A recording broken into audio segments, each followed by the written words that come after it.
సంపూర్ణ చంద్రగ్రహణం ఏర్పడింది. మధ్యాహ్నం 3:20 ప్రాంతంలో బ్లడ్ మూన్ దశ ప్రారంభమైంది. ఆకాశంలో అరుదైన ఖగోళ దృశ్యమైన చంద్రగ్రహణం కనిపించింది. మధ్యాహ్నం 3:21 గ్రహణం ప్రారంభమై రాత్రి 7:52 వరకు ఉండనుంది. శాస్త్రీయంగా ఇది సహజ ప్రక్రియ అయినప్పటికీ భారతీయ సంస్కృతిలో చంద్రగ్రహణానికి ఆధ్యాత్మిక, ధార్మిక ప్రాధాన్యత ఉంటుంది. పురాణాల ప్రకారం గ్రహణం సమయంలో రాహుకేతువుల ప్రభావం ఉంటుందని నమ్మకం. అందుకే ఈ సమయంలో కొన్ని నియమాలను పాటించడం అనేది ఆనవాయితీగా వస్తోంది. సంప్రదాయ విశ్వాసాల ప్రకారం చంద్రగ్రహణం సమయంలో ఇష్టదేవతను ప్రార్థించడం శ్రేయస్కరం. అలాగే ధ్యానం చేయడం మంచిదని భావిస్తారు.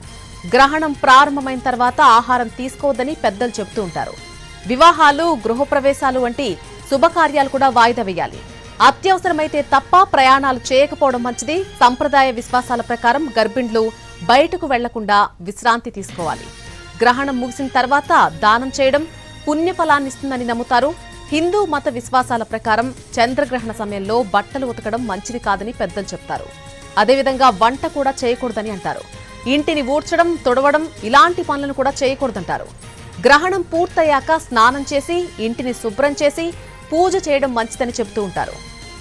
ఈరోజు సాయంత్రం 6:48 చంద్రగ్రహణం వీడబోతోంది. తిరుమల, ఇంద్రకీలాద్రి, కాణిపాకం, శ్రీశైలం, ద్వారకా తిరుమల ఇలా మెయిన్ ఆలయాలన్నీ కూడా మూసివేయబడ్డాయి. ఇప్పటికే యాదాద్రి, వేములవాడ ఆలయాలు కూడా మూసివేయబడ్డాయి. రేపు సంప్రోక్షణ కార్యక్రమం తర్వాత తిరిగి దర్శనాలనేవి పునఃప్రారంభమవుతాయి. అయితే చంద్రగ్రహణం అయినా కూడా చాలా ఆలయాలు ఇంకా తెరిచే ఉన్నాయి. ఏపీలో శ్రీకాళహస్తి, తమిళనాడులోని అరుణాచలేశ్వరం, అలాగే కర్ణాటకలోని ఉడుపి శ్రీకృష్ణ ఆలయాల్లో ఇంకా పూజలు కొనసాగుతున్నాయి. కొన్ని ఆలయాలు గ్రహణం సమయంలో కూడా పూజలు నిర్వహిస్తున్నాయి.